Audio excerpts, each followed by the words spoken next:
Why are they starving the Palestinians? Why are they killing the Palestinians? Why are they making Gaza unlivable? It's very simple. They want to drive them out.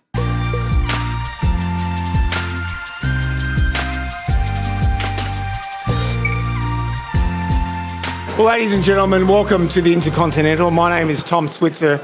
I'm the Executive Director at the Centre for Independent Studies.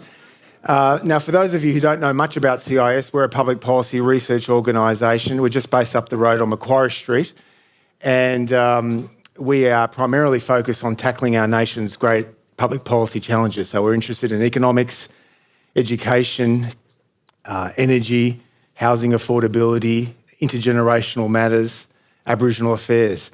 But we're also very much engaged in the foreign policy debates, and that brings us to this evening's event. Now, I should stress from the outset that I think it's probably fair to say that this crisis between Israel and Gaza in the Middle East is probably the most vexed issue in international relations in 2024. And in a month's time, we'll hear from Bret Stephens, the award-winning columnist at the New York Times, formerly with the Wall Street Journal. He'll be speaking in solid defence of Israel's military campaign in Gaza. But tonight, we will hear a radically different view. And we at CIS believe that it's very important, especially for a classical liberal organisation like CIS, to hear both sides of any debate. Now, John Mearsheimer is without doubt one of the most distinguished professors of political science in the world. He's been a professor of political science at the University of Chicago for more than 4 decades. He's the author of many prominent and influential books, most notably The Tragedy of Great Power Politics, that was published in 2001, and Foreign Affairs magazine, the prestigious New York-based Journal of Opinion on International Affairs. It ranks Mearsheimer's Great Power thesis as one of the 3 most influential foreign policy theses of the post-Cold War era. John, as Foreign Affairs has actually acknowledged, is, quote, one of the most famous political scientists in history. Extraordinary rap. One of the most famous political scientists in history. And that review of John's latest book was written by a critic. John is also, I think it's fair to say, a global sensation in the digital world. In fact, 19 of his debates and interviews on YouTube have each attracted more than 1 million views. Extraordinary, extraordinary. And I should stress that since he quite correctly predicted that the US-led invasion of Iraq would be not just unnecessary, but a strategic blunder of epic proportions. So it's an extraordinary reach and influence for John. And with that, it's my great pleasure on behalf of CIS, to welcome Professor John Mearsheimer back to CIS. Thank you very much for the kind words, Tom. It's great to be back here. Great to see Tom again. And thank you all for coming out to hear me speak tonight. As everybody knows, since October 7th, the Middle East has been turned upside down. I think before October 7th, almost everybody thought that the Middle East was a quite stable area. There were no big problems. Then October 7th happened, and it looks like nothing but trouble today and for as far as the eye can see. And what I'd like to do is analyze what has happened since October 7th. I'd like to talk about the causes of the trouble, where we are today, and where we're going. And in pursuit of that, I want to break my talk down this way. First, I want to focus on analyzing the conflict in Gaza, mainly between Israel and the Palestinians, or Israel and Hamas. And also to say a few words about Hezbollah, because the Hezbollah-Israel conflict is connected to Gaza. So that's the first conflict I want to look at. Then the second conflict I want to look at is the Iran-Israel-US conflict that took place April 1st, April 14th, and April 19th. And I want to figure out what exactly happened there and what the consequences are. And of course, I'm going to do that with the Gaza war as well. So those are the two conflicts I'm going to look at. And then what I want to do in the second part of the talk is I want to talk about the consequences of all of this, the consequences of those two conflicts for Israel, for the United States, and for Iran. And my basic argument is that Israel is the big loser. Israel is in really serious trouble today, and there's little hope of getting away from that moving forward. Second, that the Americans are also losers, although they do not lose as big as Israel does. And the winners, not in any decisive way, but the winners are the Iranians. So that's the basic structure of my talk this evening. Now, let me start with what happened on October 7th and talk about the Gaza war. And just for purposes of background, for putting a framework in your head, it's very important to understand that Israel today is what I would call Greater Israel. Israel controls everything between the river and the sea. And of course, that phrase is usually associated with Hamas. And what Hamas wants is to control everything between the river and the sea, just like Israel does. And the end result is that what you have today is a Greater Israel. And that Greater Israel includes what's called Green Line Israel. That was Israel before the 1967 war, plus Gaza, plus the West Bank. Okay, so there are those three areas that comprise Greater Israel. And what's very important to understand is that inside Greater Israel, there are roughly 7.3 million Palestinians and roughly 7.3 million Israeli Jews.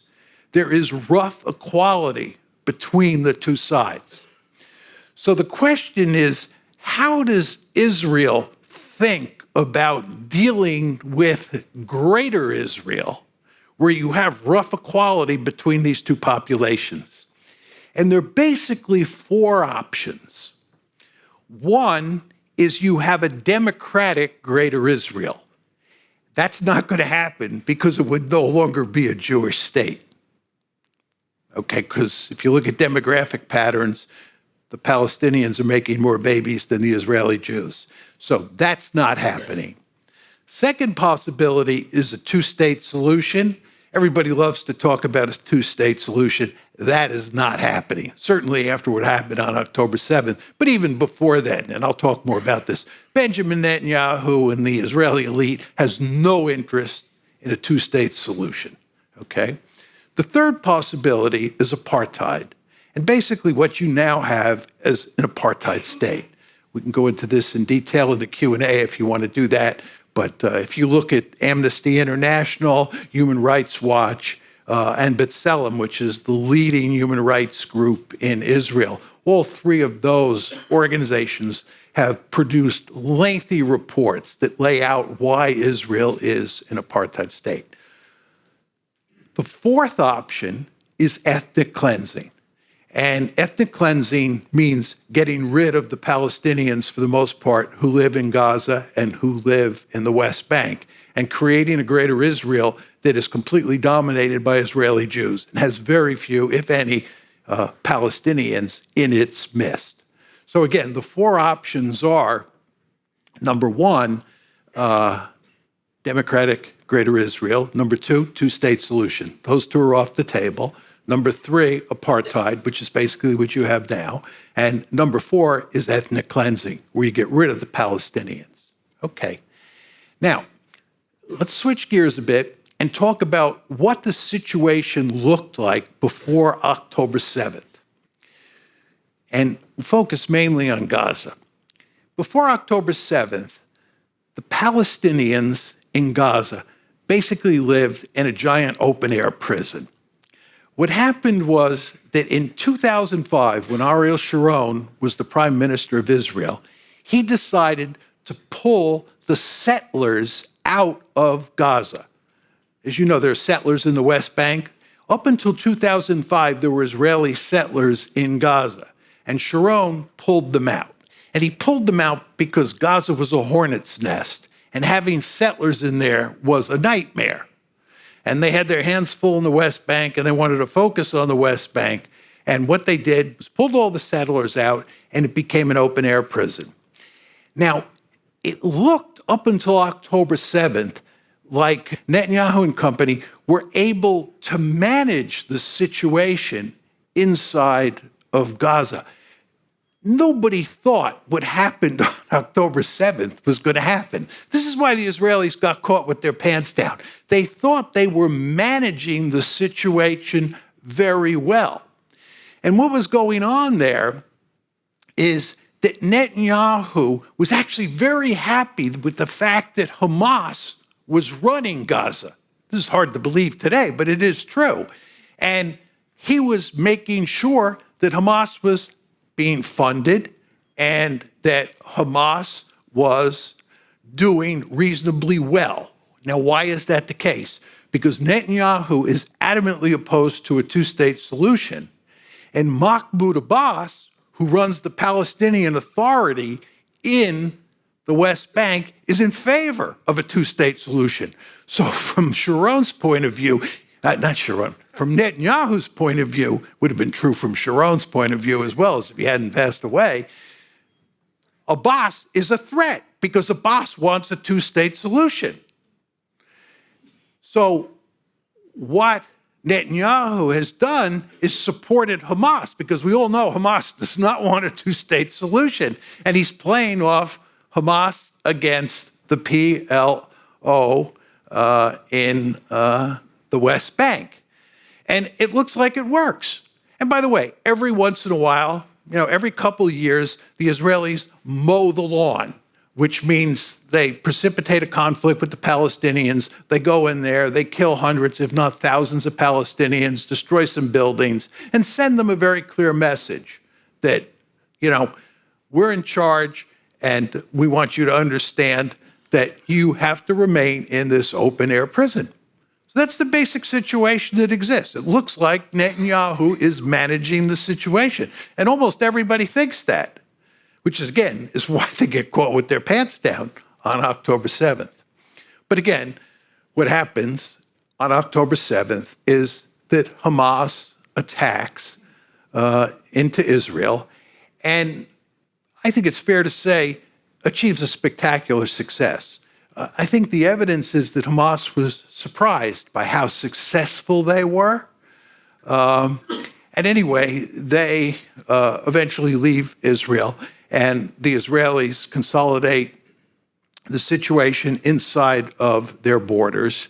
And then they eventually go on the offensive against Hamas. And that offensive is now taking place. Okay. Now, what we want to ask ourselves is, what exactly are Israel's goals here? This is very important to understand what Israel is trying to do. Now, if you read the mainstream media in the West, and this includes Australia, what people talk about is that Israel is interested in, number one, defeating Hamas. And here we're talking about decisively defeating Hamas and eliminating Hamas. And you can understand why, from Israel's point of view, that makes sense. The second goal is to get the hostages back. As you all know, Hamas took about 240 hostages, and what the Israelis obviously want to do is get those hostages back. So there's sort of two principal goals here: defeat Hamas decisively and get back the hostages. What's not discussed in the Western media is the real goal. And the real goal is to ethnically cleanse Gaza. And the reason they want to ethnically cleanse Gaza is because, number one, that's the way you get out of apartheid. You all understand. Israel is an apartheid state, and the only way you get out of that situation is you cleanse. Furthermore, it's the only way you defeat Hamas. I'll talk more about this. It's quite clear that the Israelis are not going to defeat Hamas, right? And I can't believe they thought they would defeat Hamas before they went in there. They're too smart for that.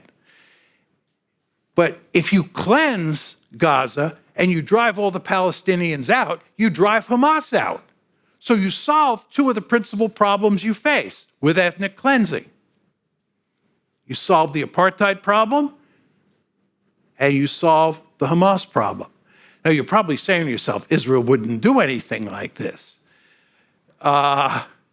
Just a couple points. First of all, to create the state of Israel, to begin with, you had to do massive ethnic cleansing. In 1948 and in 1967, the Israelis cleansed huge portions of what is today Greater Israel.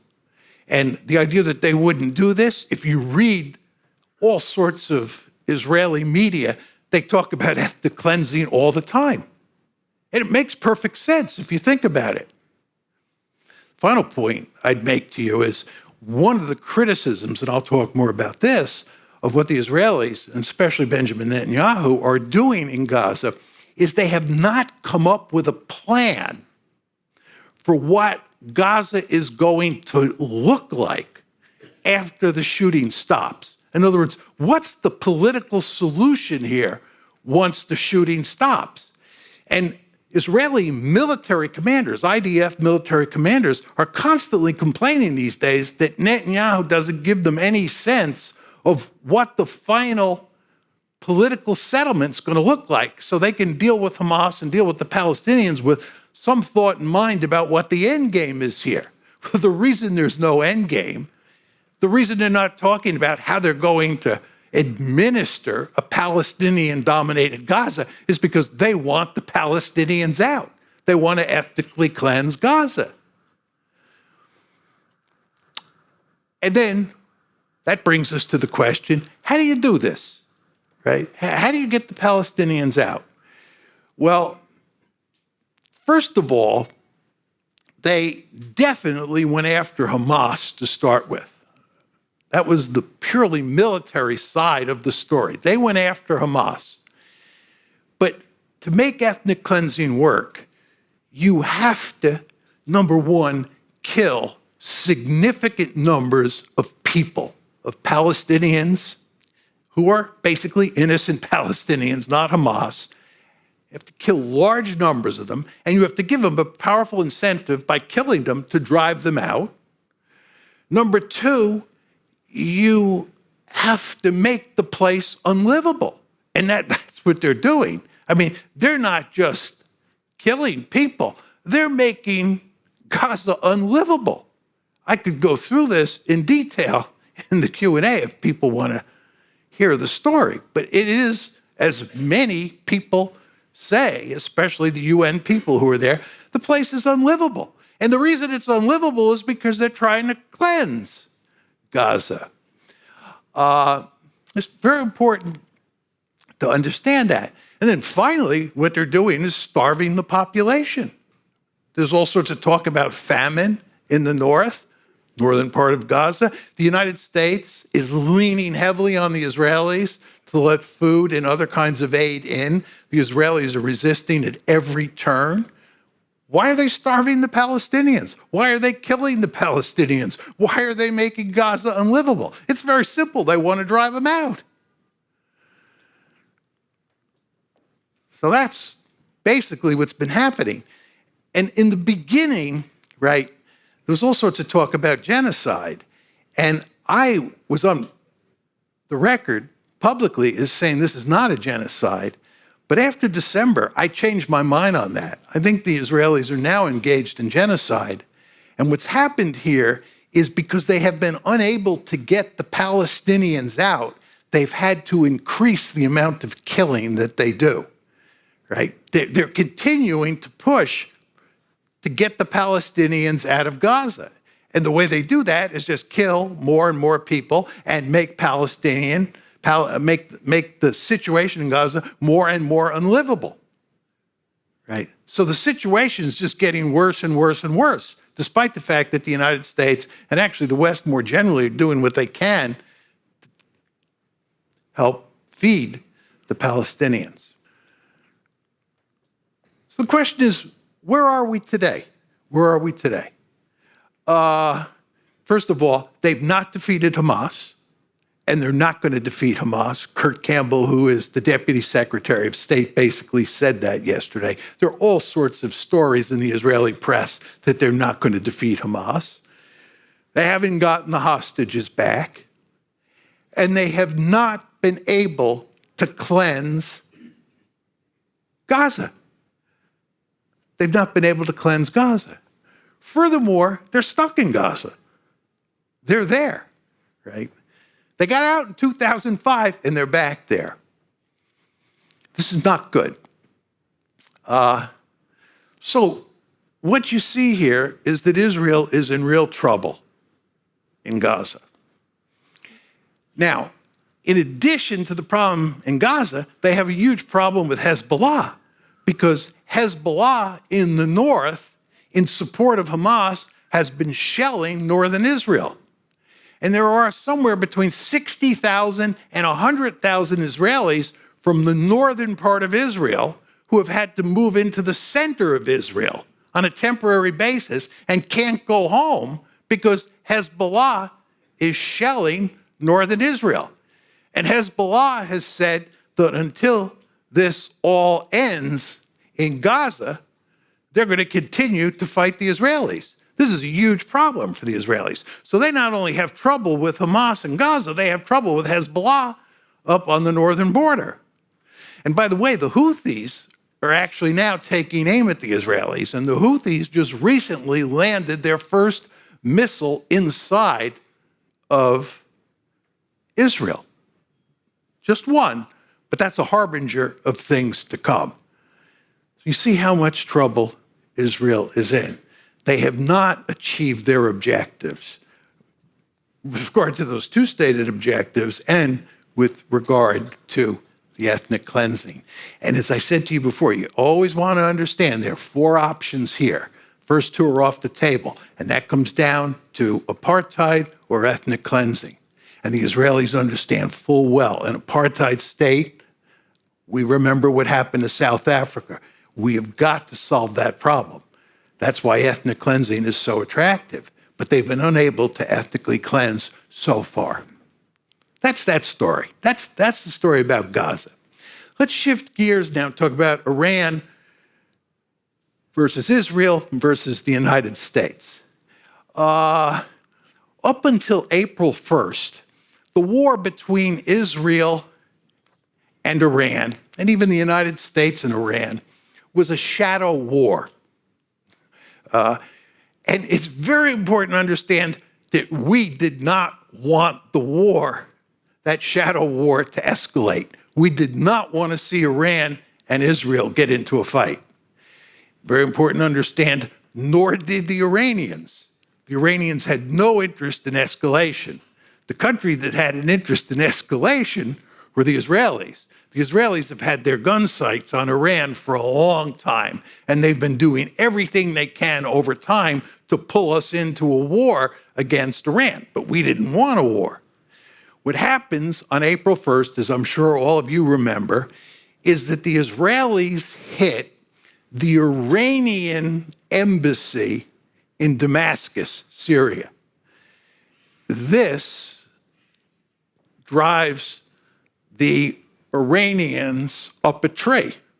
And the Iranians make it clear that they're going to retaliate against Israel.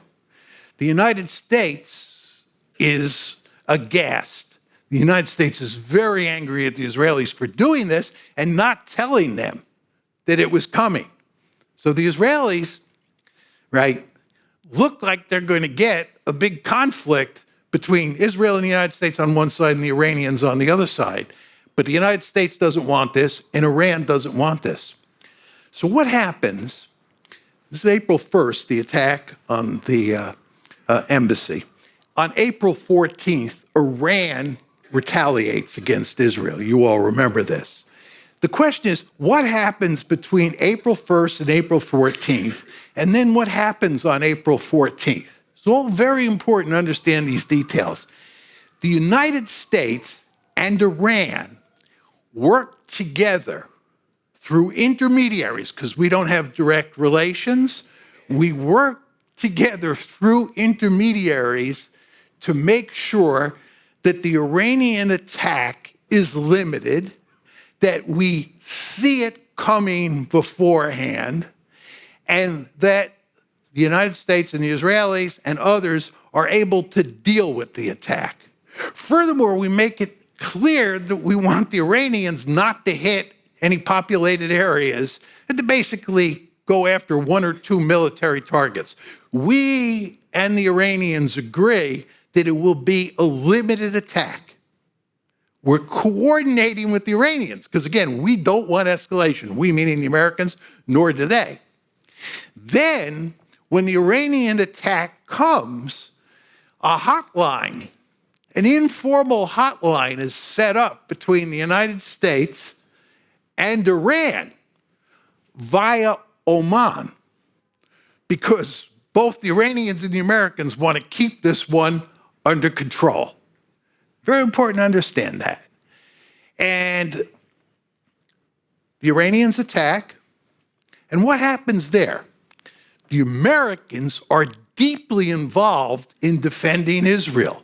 You all remember, everybody talked about how the Jordanians, the Saudis, the French, the British, the Americans, the Israelis, they were all involved in dealing with this attack. This is a real problem for Israel because Israel has always prided itself on being able to independently deal with an adversary that thinks about attacking it. Well, in this case, right, not only are we coordinating things with the Iranians to make sure this is limited and it doesn't spin out of control, but there is considerable evidence that roughly half of the missiles and drones that were shot down by the United States, not by Israel. Roughly half. We were deeply involved. We had naval ships that shot down Iranian ballistic missiles, and we were using fighter aircraft to shoot down cruise missiles and shoot down drones. Now, the Israelis played a very important role in this, but it's important to understand we, the United States of America, were coordinating the effort. See how deeply involved we were? We wanted to keep this one under control. We wanted to make sure that that Iranian offensive against Israel was not successful. That brings me to the final part of the story about April events involving Iran and Israel. The Israelis retaliate on April 19th. Remember, April 1st is when they hit the embassy in Damascus. April 14th is when Iran goes after Israel, does limited damage, hardly any damage. And then on April 19th, the Israelis retaliate. Now, as you would expect, the Israelis wanted to unleash the dogs. The Israelis wanted a big counterattack on Iran. The United States did not want that for 1 second.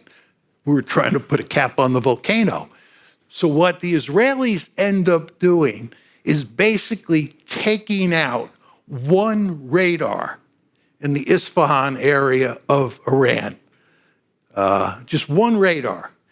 It's a radar associated with an S-300 missile. It is a very, very limited response. And it's a limited response because the United States demands that it be a limited response. Furthermore, we go to great lengths to tell the Israelis they actually won a great victory on April 14th by stopping all those Israeli missiles and drones.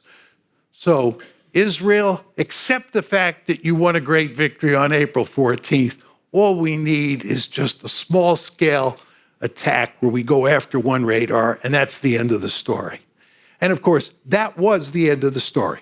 This one went away, unlike Gaza, which continues on to this day. So what I'm telling you is you have these two big conflicts, the one in Gaza, which I just described, and then the one involving Iran, Israel, and the United States between April 1st and April 19th.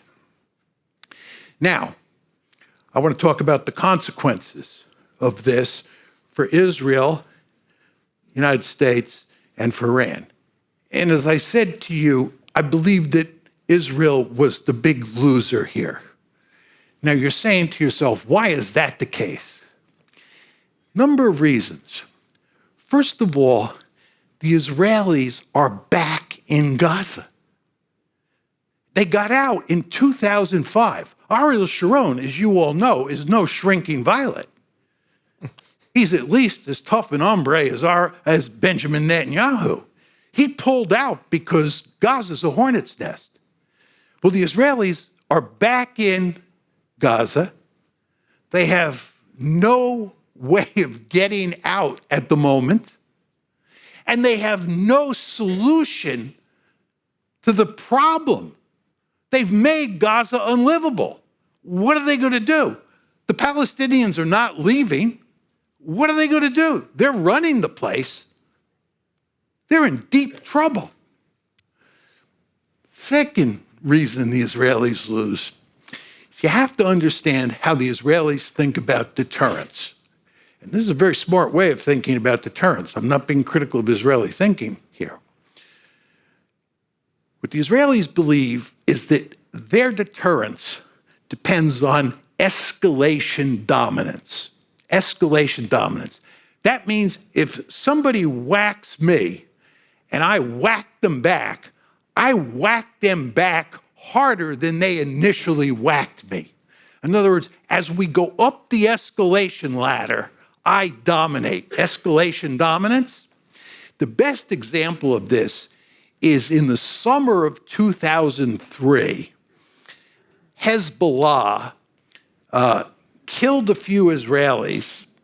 This is up on the northern border. Hezbollah killed a few Israelis and kidnapped an Israeli. Okay?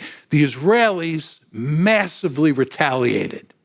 And Nasrallah, who is the head of Hezbollah, said, I think 2 months later, Nasrallah said, if I had known what the Israelis were going to do in terms of retaliating, I would have never allowed the attack on July 12th, 2006. That's escalation dominance. Do you understand? It's very important. From Israel's point of view, they have to make it clear to all their neighbors that if you whack us, we'll whack you back harder. It's now very clear the Israelis no longer have escalation dominance vis-a-vis Iran or vis-a-vis Hezbollah. They cannot shut down the conflict with Hezbollah on their northern border. It's really quite remarkable. The Israelis are hitting Hezbollah very hard, and Hezbollah is responding. Hezbollah has 150,000 rockets and missiles, and those numbers will only grow with the passage of time. 150,000, right? So the Israelis are limited in what they can do. And with regard to Iran, I described to you what happened April 1st, April 14th, April 19th. That is not escalation dominance. I'm sorry, that is not escalation dominance. And furthermore, they needed the Americans. You all understand. I'm just sort of diverting from the path I'm on for 1 second. If you look at what's happening in Gaza, the Israelis could never conduct that operation in Gaza without American support. Not even close. And all sorts of Israeli generals say that in the Israeli press. They cannot, by themselves, produce the weaponry to conduct the operations they're now conducting in Gaza. They need us. And what I'm telling you about what happened on April 14th is they needed us.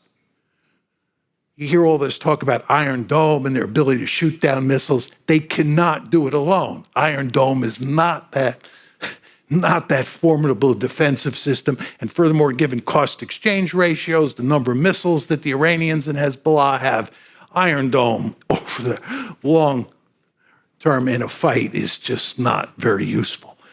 So from a deterrence point of view, the Israelis are in real trouble. So my first point is they're in real trouble because they're stuck in Gaza and they have no solution to the problem.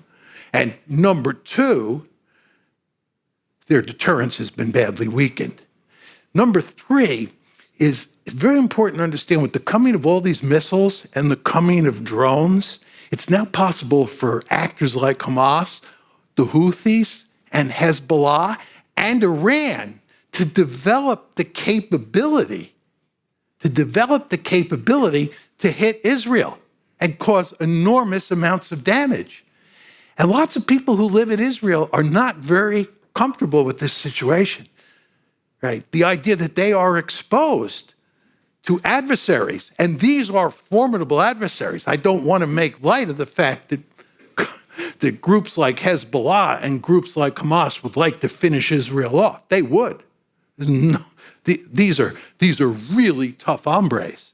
And what's happened here is that with the passage of time, right, missile capabilities and drone capabilities have reached the point where it's quite easy for actors like that to employ those weapons to create a real threat for Israel. The fourth way in which Israel is in trouble is that it has effectively become a pariah state in ways that it never was in the past.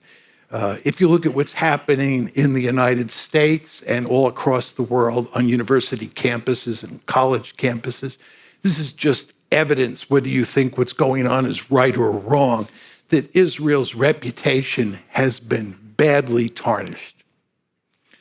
Just if you think about the fact that South Africa took Israel before the International Court of Justice, and the International Court of Justice found not that Israel is committing genocide.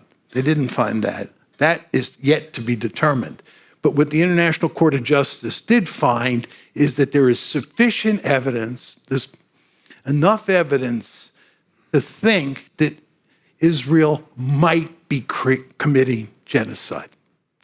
And if you look at polls inside the United States, it's truly remarkable how many people, especially Democrats, believed that Israel is engaged in genocide. There's a recent poll that shows that 56% of all Democrats think that Israel is committing genocide. Think about that. 56% of Americans polled think that Israel is committing genocide. There's another poll that talks about Biden voters, that shows that 57% think Israel is committing genocide. 27% are not sure. 57% think Israel is committing genocide. 27% are not sure. And then 15% do not believe Israel is committing genocide. This is quite remarkable. When I think about how I thought about Israel, and virtually everybody I knew thought about Israel when I was a young boy and I was a young man, and how virtually everybody I know now thinks about Israel, a fundamental transformation has taken place. It's really quite remarkable. And the idea that the Jewish state is being accused of genocide is really quite remarkable. This is a sign of big trouble. And the use of the apartheid label is used increasingly. And this is not going to change because the situation in Gaza is not going to get any better. That was one of the points I'm trying to get through to you. There is no solution on the horizon here. If anybody asked me in the question and answer period, what would I do to fix this problem? I could tell you what the answer is now. I have no idea.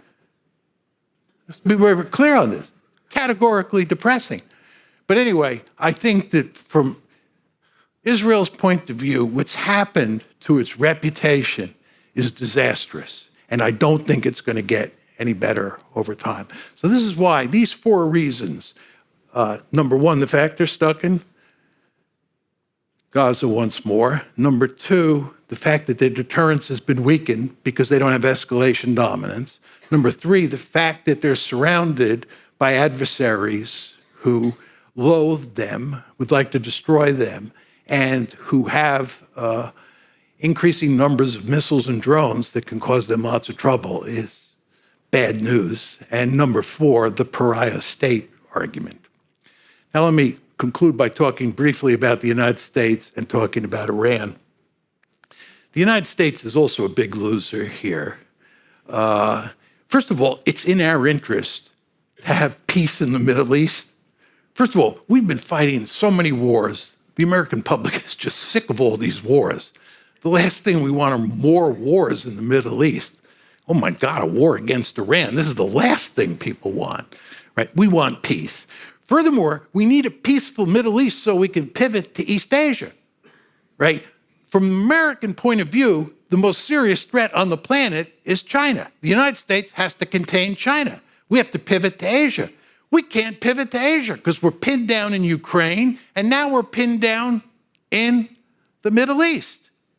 This is not good. We want, for sure, to settle this one, right? To have a situation like the one that existed before October 7th. Remember, Jake Sullivan said a few weeks before October 7th, we haven't seen the Middle East this peaceful for a long time, and he was very happy about that. And it made perfect sense from an American point of view. But that went away very quickly on October 7th. So we want peace. Second point is, we also care greatly about having friendly relations with as many states in the Middle East as possible. Why is that the case? The Russians are already there, number one, and two, the Chinese are beginning to move in. For all the older dogs, I noticed there are a number of older dogs in the audience. We all remember back in the day, right, when the US and the Soviet Union competed in the Middle East.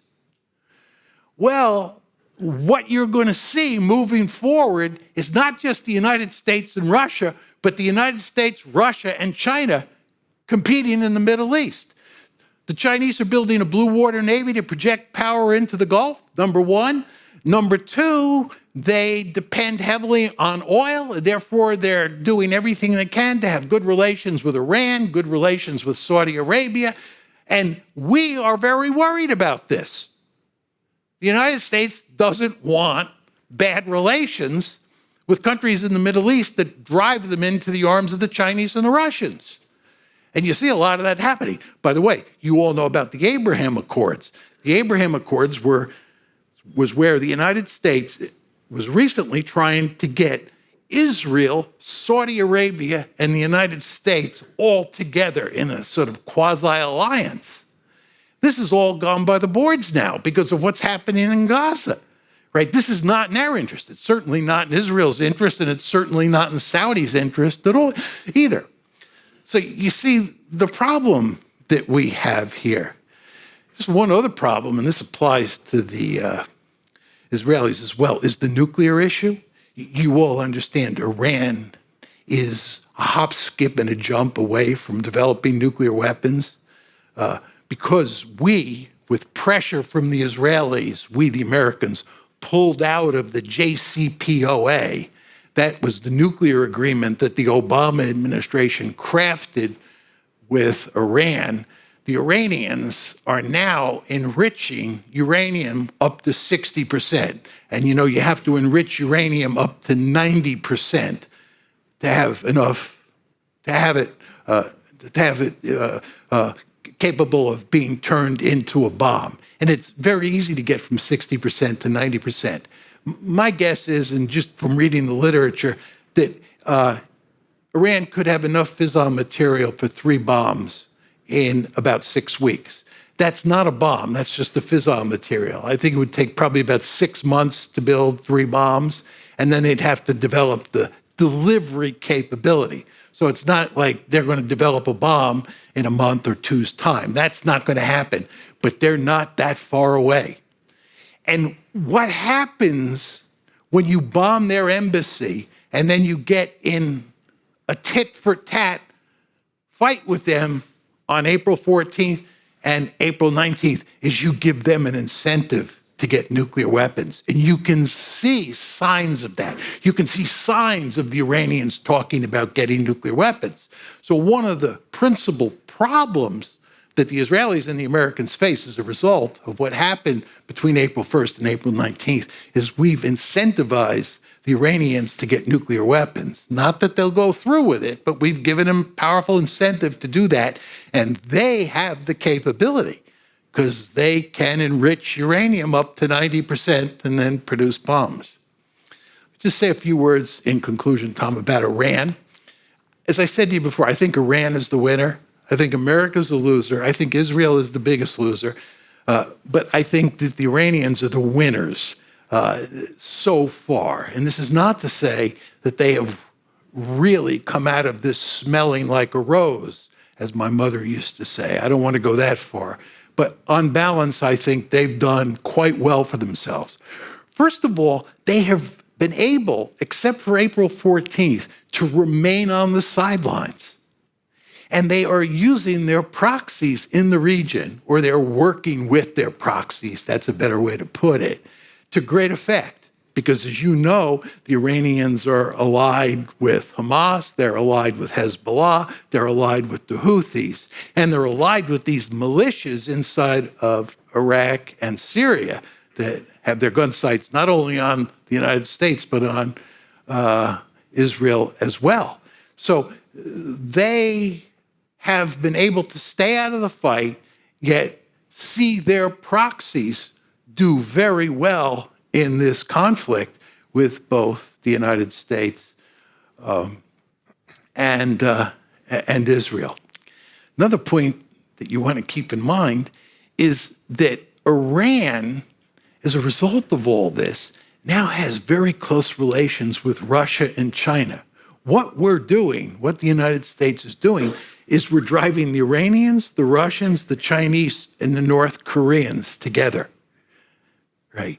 And this makes it harder for us to isolate Iran. And if Iran starts to go down the nuclear weapons road, and we want to put pressure on the Iranians, it's not clear the Chinese and the Russians are going to help us very much. We need the Chinese and the Russians to help us. But anyway, the Iranians feel like they're in quite a good situation because the United States and the Israelis have not been able to do anything to really harm them. In fact, Iran got away with whacking Israel. This is the first time that Iran has ever been able to launch missiles and drones from its own territory, hit Israel, and Israel barely retaliated. The Iranians are probably feeling good about that, as they should. And then the final point is the sanctions against Iran are not working the way they once were. They have weakened. So if you look overall at what's happened to the Iranians and what's happening to the Americans, and especially what's happening to the Israelis, you see that the situation after October 7th is fundamentally different than the situation before October 7th. Just in the case of the Israelis, before October 7th, it looked like they were in the catbird seat. They were managing very well, in their own opinion, the situation in Gaza. And by the way, I want to be clear here. I thought they were doing an excellent job of managing the problem in Gaza. I thought they had things under control. I was shocked by what happened on October 7th. But once October 7th happened, and as we've watched these two conflicts play themselves out, one, the war in Gaza and how that's linked to Hezbollah, you don't want to forget, and then two, the Iran, Israel, United States exchange between April 1st and April 19th, it's quite clear that the world has changed in ways that are not good for either Israel or the United States. Thank you. Welcome back to CIS. It's great to have you back. Notwithstanding all those points you made about escalation dominance and the fact that the Israelis are now bogged down in Gaza, aren't you overstating your point about Israel's grim security outlook? After all, it's not declared, but they do have nuclear weapons. And as a foreign policy realist, you would surely concede that nuclear weapons are the ultimate deterrent to a foreign attack. So are you being overly gloomy about Israel's security outlook? I think there's no question, as Tom points out, that nuclear weapons are the ultimate deterrent. And I don't think any country with nuclear weapons is going to disappear from the planet because another country attacks it. I think that no country would try to inflict a decisive defeat on Israel because it has nuclear weapons. But the problem is that Israel has an internal problem. See, Tom's point about nuclear weapons applies if you're talking about Iran hitting Israel. It's an interstate problem, okay? But Hamas is not another country. Hamas is inside Greater Israel. What Hamas is doing is executing a rebellion or executing an insurrection. And nuclear weapons don't do anything for you in that regard. To take this a step further, we've talked a little bit, just briefly, about South Africa and the fact that South Africa was an apartheid state. And basically that state that existed, apartheid South Africa, disappeared. That state had nuclear weapons. South Africa had nuclear weapons. And what you want to understand, and this is very important in the Israeli context, is that what's happening inside your society, inside your body politic, matters enormously. And nuclear weapons can't do much to protect you. You see what I'm saying? But I don't want to take away from his basic point that nuclear weapons do provide deterrence against Iran getting nuclear weapons or... Well, I mean, many scholars would still argue that the security outlook for Israel is not as grim as you point out, not just because of their access to nuclear weapons. Let me put this to you. This is Fareed Zakaria, a CNN host who's also a columnist at the Washington Post. Now, admittedly, he said this before October 7, but let me put this to you. This is what he says. First, there is the disappearance of the Arab threat. From its first day in existence, Israel has faced the danger of extinction by Arab armies. This is the threat against which the Jewish state has planned, armed and trained for most of its national life. Today, that threat is gone. Second, the armies from Israel's main strategic adversaries, Iraq, Syria, Egypt, historically, they're in disarray, while the Israeli armed forces have become the region's superpower in a league ahead of the rest. How would you respond to Fareed Zakaria? He's right in that sense that those traditional adversaries have effectively disappeared. When I was young and the 1956 war took place, the 1967 war took place, the 1973 war took place, these were all conflicts that involved Israel up against Arab states. And by the way, in 1948, when Israel got its independence, May 14th, 1948, yesterday was Israeli Independence Day. But 76th anniversary. Yeah, but there's no question that the Israelis fought wars in 1948 against... That's his point. But that's not the threat anymore. There's a whole new set of threats called Hamas, called Hezbollah, called the Houthis. Yep. But aren't we seeing a broader trend in the Middle East between the Iranian-backed Shia proxies that you just mentioned, Hezbollah, and the Houthi rebels, versus Saudi Arabia and the Sunni Gulf states? Isn't that the broader issue? And doesn't that, to the extent that is true, help Israel? Because you've got a civil war, essentially, in the Muslim community in the Arab world. How does it help Israel solve the Gaza problem? Explain to me how that helps Israel solve the Gaza problem. And while you're at it, explain to me how it helps solve the missile problem that Hezbollah, Hamas, and the Houthis and Iran present to Israel. You, like former President Jimmy Carter and the university... We've got time for questions. I want to get through it. You've called tonight Israel an apartheid state. Can't Palestinians vote? It's important to understand that there are basically three groups of Palestinians. The Palestinians, obviously, in Gaza, who we talked about tonight, the Palestinians in the West Bank, and then the Palestinians inside of what's called Green Line Israel. That was the Israel that existed up until the 1967 war, before they captured those two territories. And when I say there's 7.3 million Palestinians in Greater Israel, that includes the Palestinians in all three of those areas. The only Palestinians who can vote are the Palestinians in Green Line Israel. The Palestinians in Gaza and the West Bank cannot vote, right? So that's one point.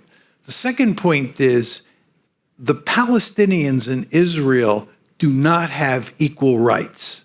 There's no question they can vote, right? But they don't have equal rights. It's why I always argue that Israel is not a liberal democracy. If you want to argue Israel is a democracy, right, you can make that argument. I would even fight with you there because of the West Bank and Gaza. But let me say, I'll give you that, right, that it is a democracy.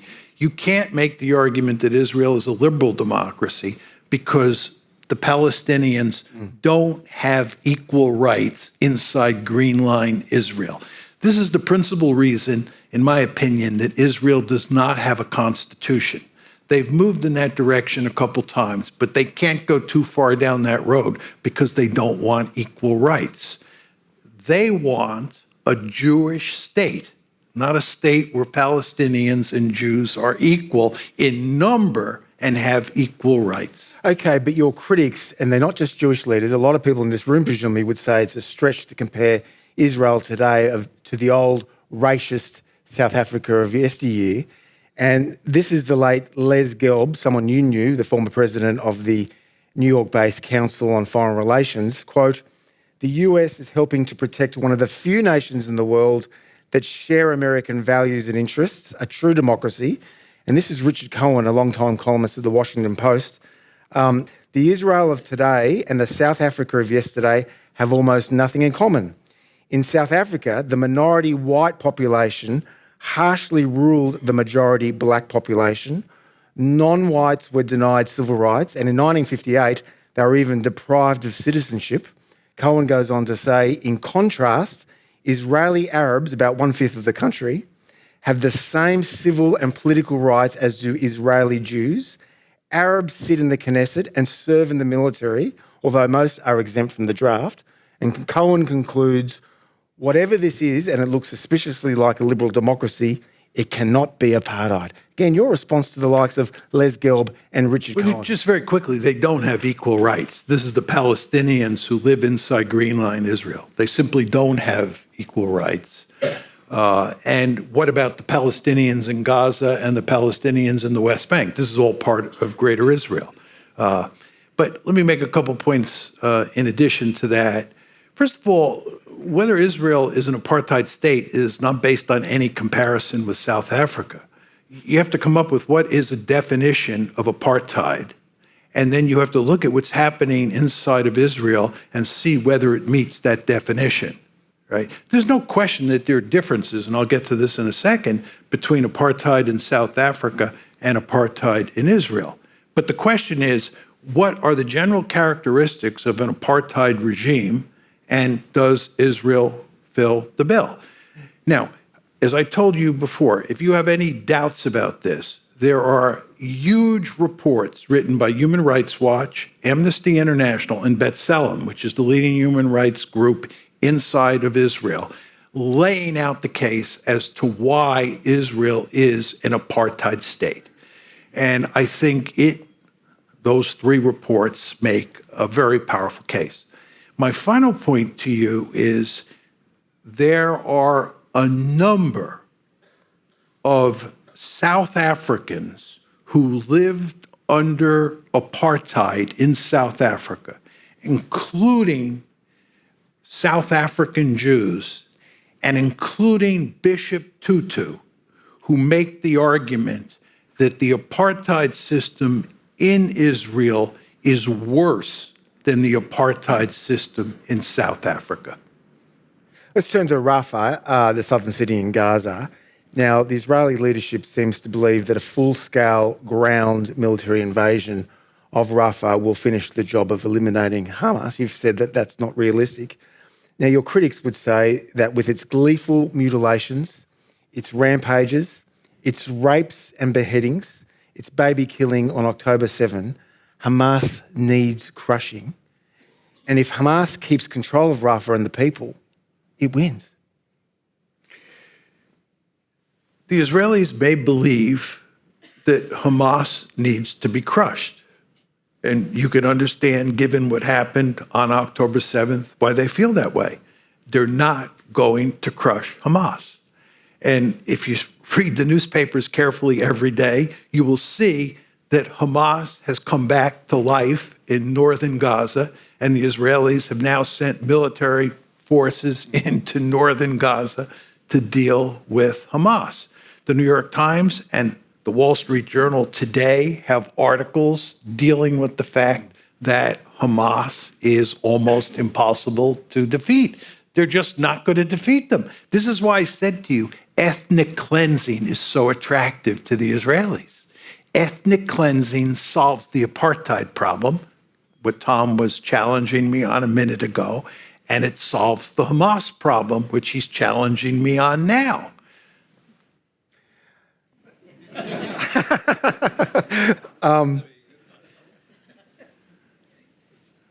Many Democratic legislators who have traditionally been very supportive of Israel have called on Netanyahu to be replaced.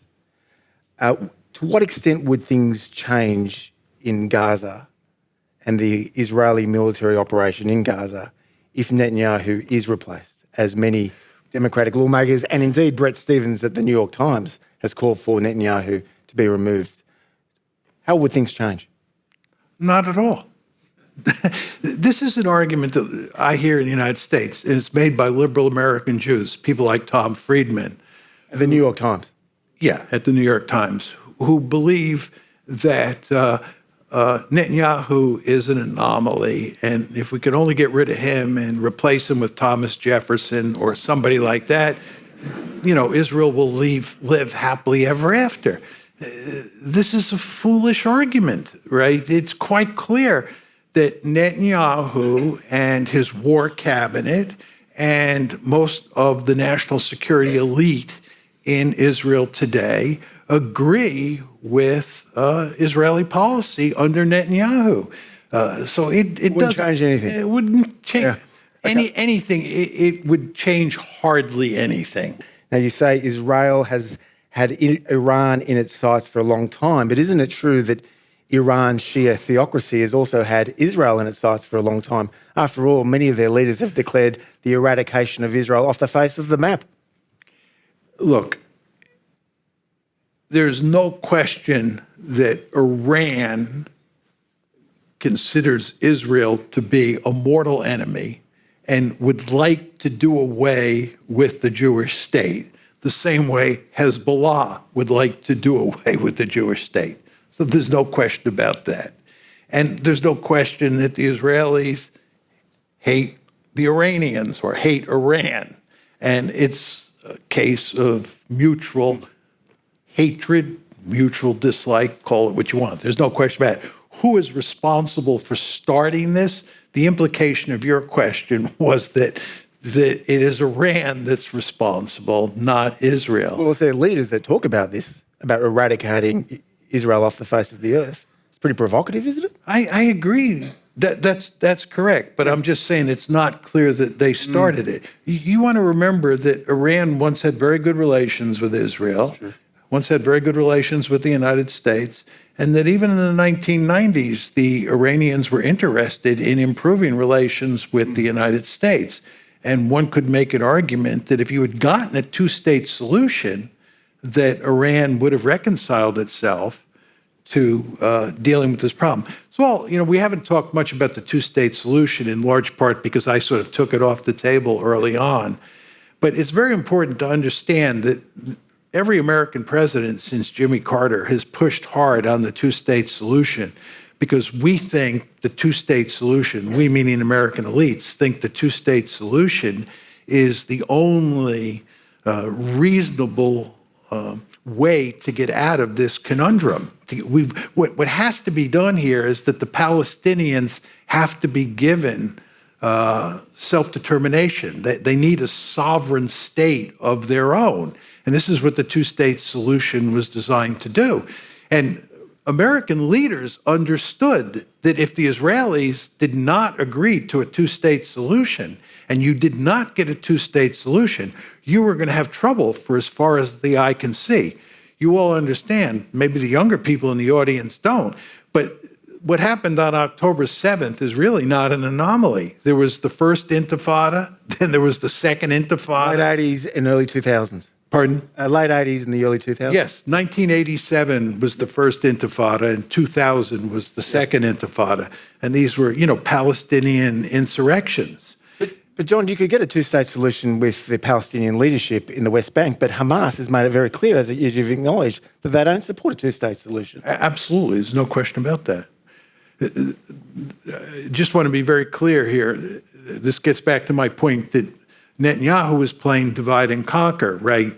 Netanyahu had quite good relations with Hamas before October 7th because Hamas doesn't want a two-state solution and Netanyahu doesn't want a two-state solution. And from Netanyahu's point of view, the real threat was Mahmoud Abbas and the Palestinian Authority. And you notice, by the way, that the Americans have been saying that what we need to do in Gaza is put the Palestinian Authority in control, get Hamas out of the way and put the Palestinian Authority in control. Netanyahu has made it unequivocally clear this is not happening. And that's because the Palestinian Authority has reconciled itself to a two-state solution. And that's nightmare news for Netanyahu. You say that Tehran's hand has been strengthened during this dispute, but let me put this to you. Iran is surrounded by hostile Sunni states. Across the Persian Gulf sits Saudi Arabia. It's fanatically anti-Shia and well-armed archenemy. In Iraq and Syria, at least until recently, you had Iran facing large Sunni insurgencies dedicated to slaughtering the Shia. Then there's the internal unrest within Iran. A lot of younger people, a lot of younger Iranians take a more liberal view about the world than their parents, and certainly the Shia clerical regime.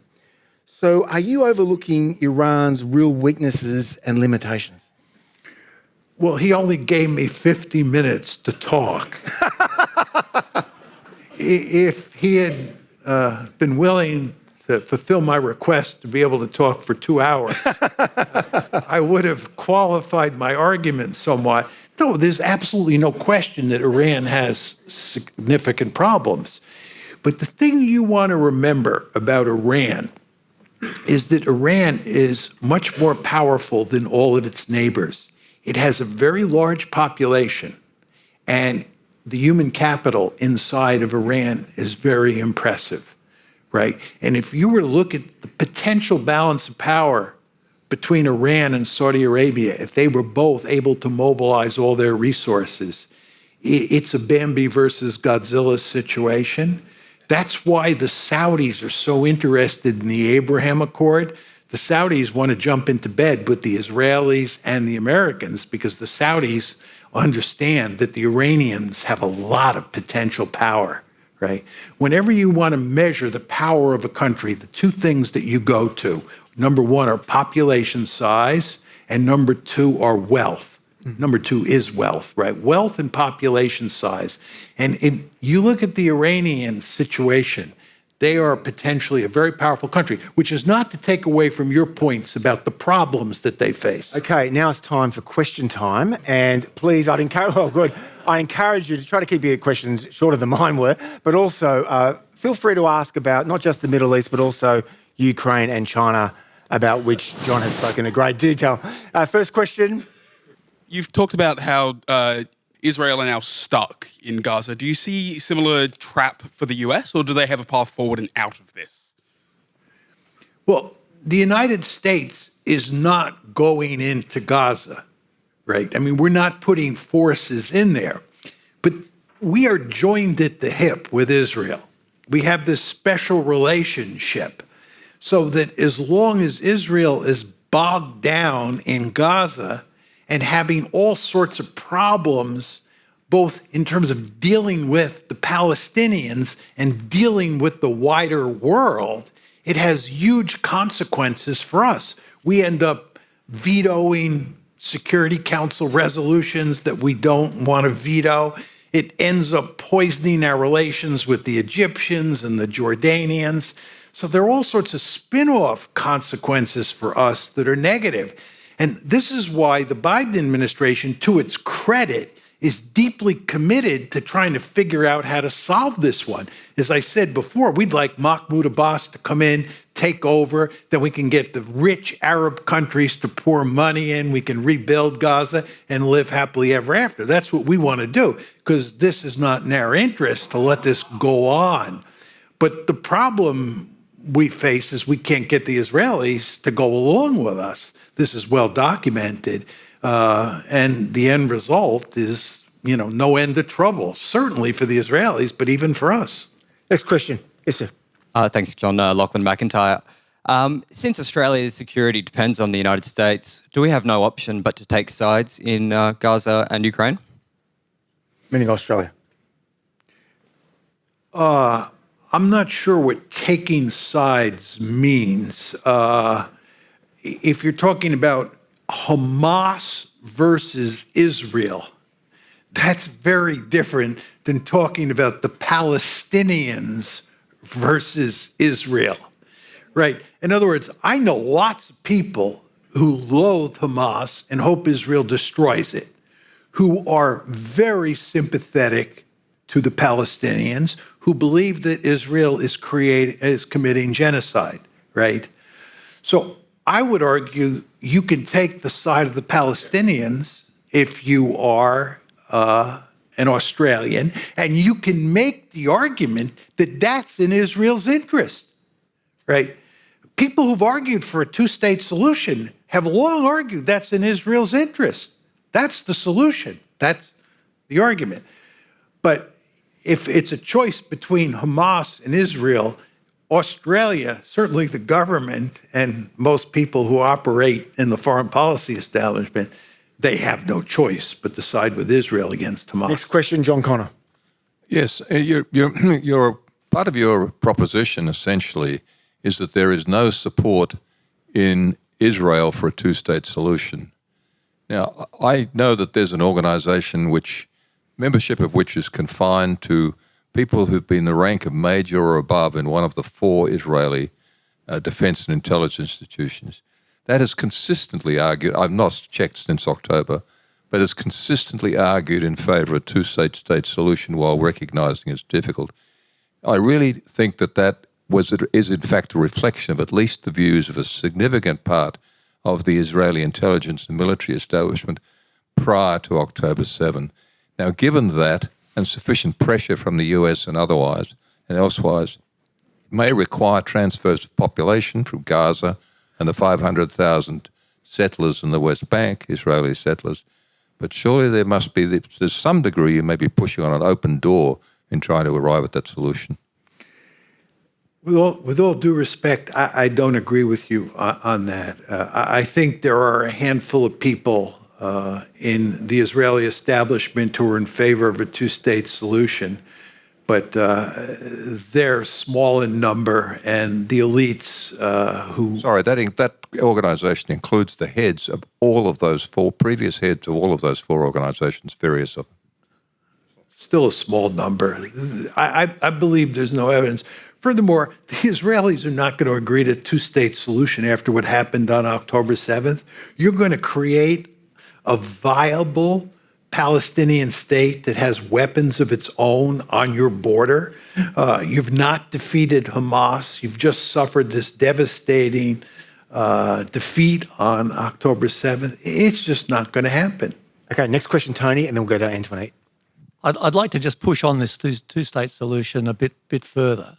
And really, as you as a realist, I mean, basically you said that a greater Israel with the West Bank and Gaza in it as a democratic state is off the table. I think everybody can understand that. I think that ethnic cleansing is off the table because it's not going to happen. Nobody's going to allow Israel to do that, and I'm not even sure that Israel wants to do that. So you are driven back to the two-state solution. And I'm sort of intrigued as a realist why you're not embracing that. And can I just push you on, can't the United States really use its influence to create that solution coming out of this? Look, I hope that I'm wrong, and the two-state solution is a viable alternative, the Israelis wake up and smell the coffee, and the Americans do what you described. I've been wrong before, and if there's an issue I'd like to be wrong on moving forward, this is the issue. So in spirit, I'm with you, right? But I don't think, as I said to the gentleman on your right, that there is much enthusiasm for a two-state solution before October 7th inside of Israel, and certainly now. And public opinion is against the two-state solution as well as elite opinion. And furthermore, with regard to the United States putting pressure on Israel, Steve Walt and I wrote this book on the Israel lobby. Steve Walt from Harvard University. Yeah, Steve Walt, who teaches at Harvard. He and I wrote the book on the Israel lobby. And there's no way any American government can put significant pressure on Israel. Well, you say that, but the Reagan administration put pressure on Israel and Prime Minister Begin when they invaded southern Lebanon. This is the New York Times. I think this was just a few days ago. They quoted, this is the quote, "Mr. Reagan used the power of US arms several times to influence Israeli war policy at different points, including warplanes, cluster munitions to be delayed or withheld." And of course, Joe Biden has recently withheld the support of 3,500 bombs to Israel. So much for the Israel lobby. No. No. I mean, you could point to one or two instances back in the distant past where the United States put some pressure on Israel. And the Reagan administration in 1982 that was a law. President Bush Sr. With the settlements? He failed. It went nowhere, right? No president has been able to put Joe Biden is not going to put meaningful pressure on the lobby. Joe Biden, you understand, Joe Biden wants to win the election this coming November. And if Joe Biden gets tough on Israel, you'll see what you'll have Brett Stevens ask here. Ask Brett Stevens. He wrote a big column. As soon as Joe Biden told Israel he was holding up these extra bombs that they really didn't need anyway because they've got so many bombs, as soon as that happened, Brett Stevens had a column. And all sorts of supporters of Israel told Joe Biden in no uncertain terms, you want to remember, you're up for re-election, and we won't forget. And of course, the problem that Biden faces, as you all know, is that Arab Americans and many others are going to punish Biden. Well, the running joke around Jerusalem is that having been strongly supportive of Netanyahu after October 7, Joe Biden is seriously invested in the two-state solution, Michigan and Pennsylvania. Okay, Antoinette. I have two questions, but I'll make them very, very quick. Firstly, you said a couple of times that Israel is stuck in Gaza. They can't get out. Can you be more specific about why they are stuck and why they can't withdraw? And my second question, in all the decades that you have been following this conflict, this situation closely, where do you think Israel is currently? You said that reputationally, politically, they're losing, but specifically in regards to the information war and their ability to put out disinformation. We've got beheaded babies and people being baked and widespread sexual violence. Do you think that this is different in terms of people's willingness, the broader public or the Greater West's willingness to believe everything that Israel says? These are two great questions, as are all the other questions, for sure.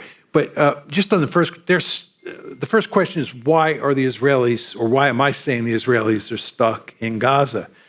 Well, they have said they're not leaving Gaza, right? They're going to stay there, and they understand it is a choice, but they decided to stay. I mean, I said they're stuck in Gaza, and I said that's because they decided to stay there.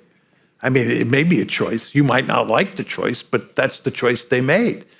And you want to remember, they've not defeated Hamas, number one. And number two, there's the question of who's going to run the place, right? So they're going to stay. How they do this remains to be seen.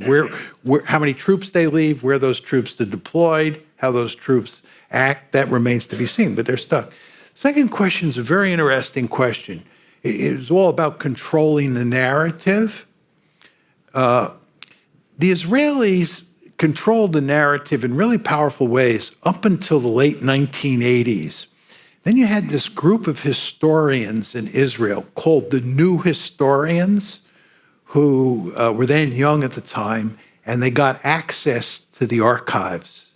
And they got access to the records on how Israel was created. And what they did is they exploded all the myths, or almost all the myths, about how Israel was created.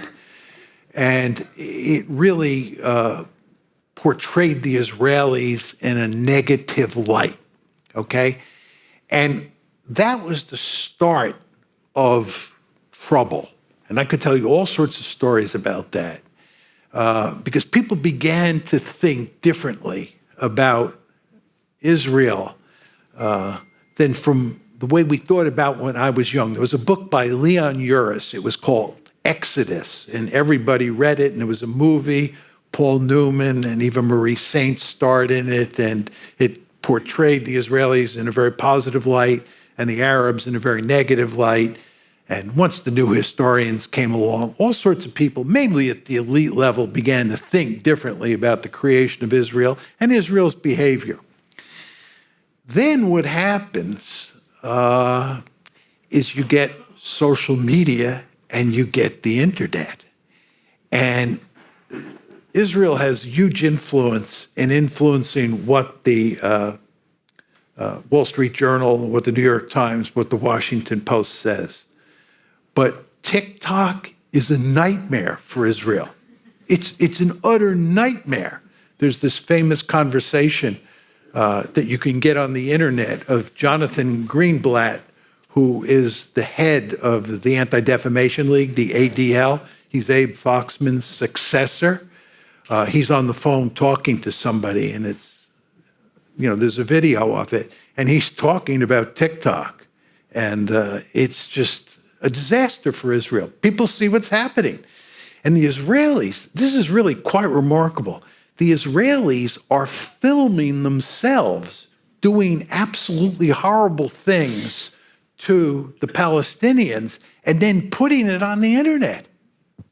It's just hard to believe. And furthermore, just on the whole genocide story, if you want to make the case that Israel is guilty of genocide, you have to do two things.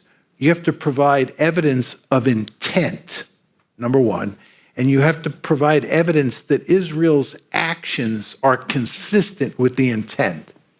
Now, with regard to intent, the Israeli leaders across the board, including Benjamin Netanyahu, after October 7th, said all sorts of things that, in my opinion, demonstrated genocidal intent. This was documented in the South African case. Yes, documented in the South African case. And by the way, there was a piece in Haaretz, which is like the New York Times of Israel. It's a left-leaning Israeli publication? Yeah, liberal. I'd use the word liberal. American liberal. Yeah, American liberal. But anyway, there was a piece in Haaretz, and the headline of the piece in Haaretz said, "The road to The Hague." This is the International Court of Justice decision on whether there's potentially genocide. The Haaretz piece said, "The road to The Hague," this is the headline, "The road to The Hague is paved with public comments by Israeli leaders." Which is exactly right. You just sort of say to yourself, are they really saying these things? Right? And then again, you have all these videos. And I was talking to my daughter one day who's not very political at all. She's in her 40s, and she was talking about watching what the Israelis are doing to children on TikTok. And she said, I can't watch TikTok. I just can't watch these videos anymore. They're so horrible, right? This is a disaster for Israel. It's a public relations disaster. John, we've been very happy to welcome students from Year 12, so their last year at high school, from Ravenswood College, which is a prestigious school in Sydney. We've got some students here. We've got one school teacher, I think, wants to ask a question, and then we'll also ask one of the students to ask a question, if that's possible. Sure. Yeah. Thanks for the talk. You mentioned the winners and losers, referring to the US, Iran, and Israel of this war. But I'm wondering, I'd like to hear what you feel will be the impact on the 7.4 million Palestinians, the other party to the war, in the long run. Obviously, they're suffering at the moment. But my real question is really about the one-state solution. You said the options are a one-state solution, two-state solution, continued apartheid, or ethnic cleansing. And for those of us that believe that ethnic cleansing and apartheid are not acceptable and that want to see the maintenance of international law, that leaves us with the one-state or two-state. And I think many experts are saying the two-state's not possible, given the patchwork of illegal settlements. So what would have to change in the future to bring about a one-state solution?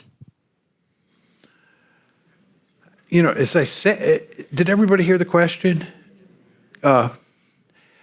I don't have a good answer to that. I mean, as I said to these two gentlemen on my left, I hope that I'm wrong and they're right about the possibility of a two-state solution. I think they're wrong, and as I made clear, and I don't think there's any way you're going to get a one-state solution. And I kind of don't, I don't fully understand where this train is headed, right? I think Israel is in deep trouble. I think the Israelis will continue to push at ethnic cleansing. I think that's what you're going to see. I think for the reasons I tried to elaborate here, that from their point of view seems to be the best solution.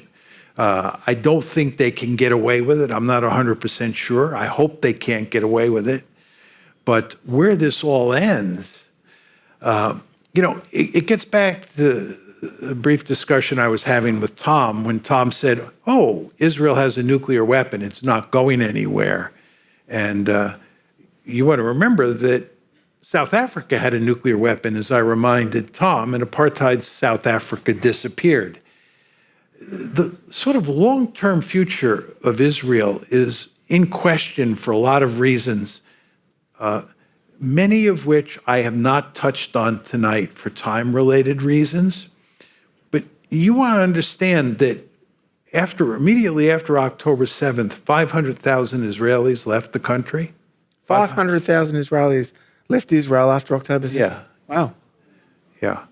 And it is, you know, I was talking to somebody who is in the Polish foreign policy establishment the other day, and he was telling me, you'd be amazed at how many Israelis are applying for a Polish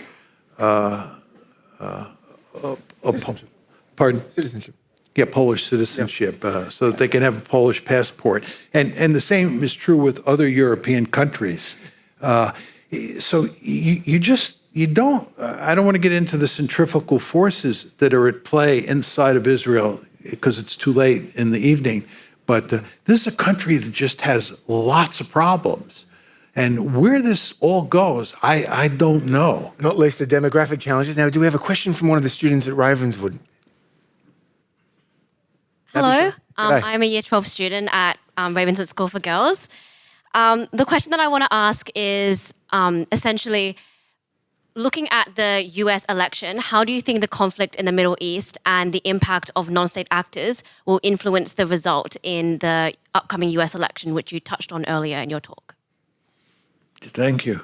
I'm jealous of all you students. You're so young. It's depressing to think how old I am. Yeah, it's a very interesting question, what happens if Trump gets elected. First of all, I think in terms of the Middle East and in terms of East Asia, it will have little effect, okay?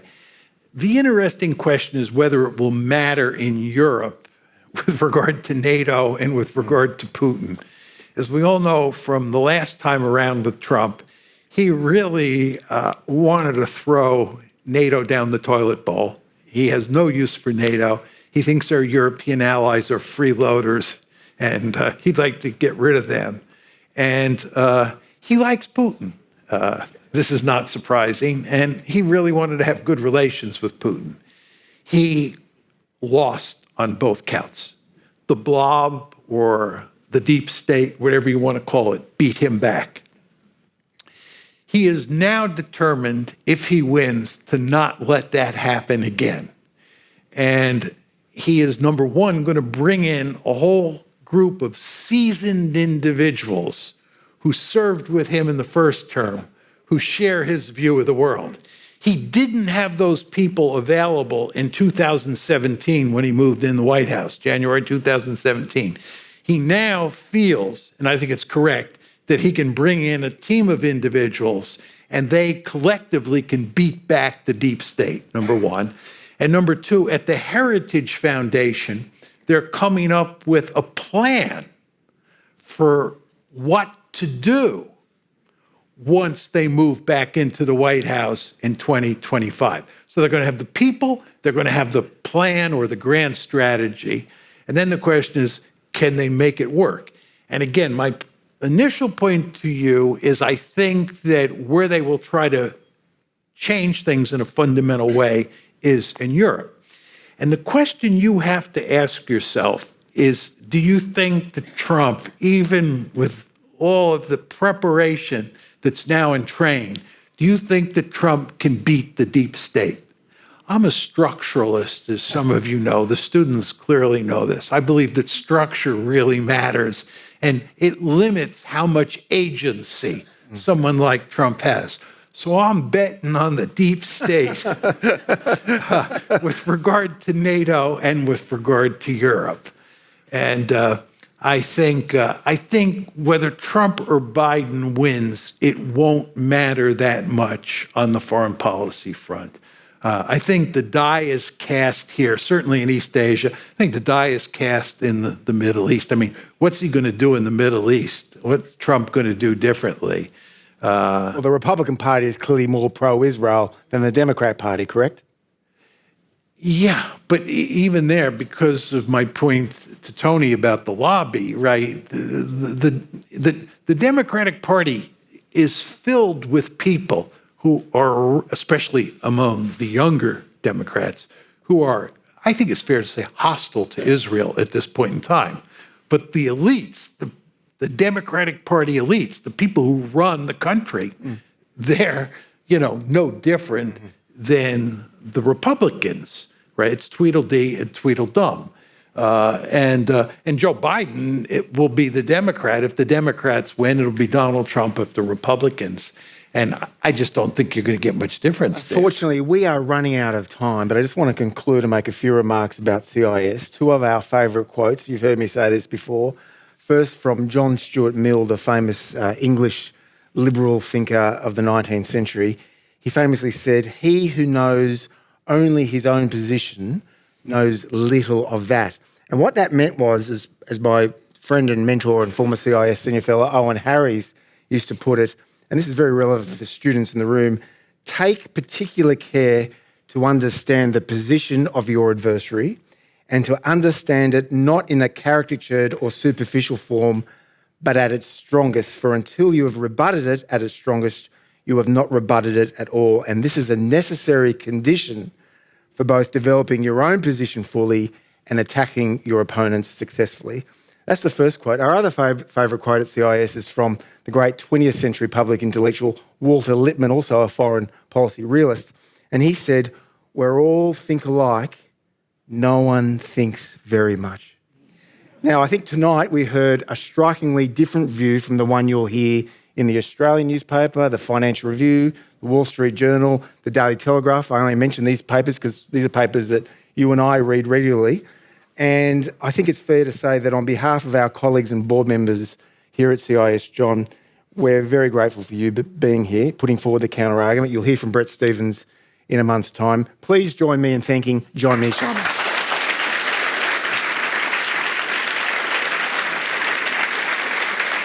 For decades, CIS has been a fiercely independent voice working hard to promote sound liberal principles. To be notified of our future videos, make sure you subscribe to our channel, then click the notification bell. We rely solely on the generosity of people like you for donations to advance our classical liberal cause. Check out the links on screen now to see how you can get involved.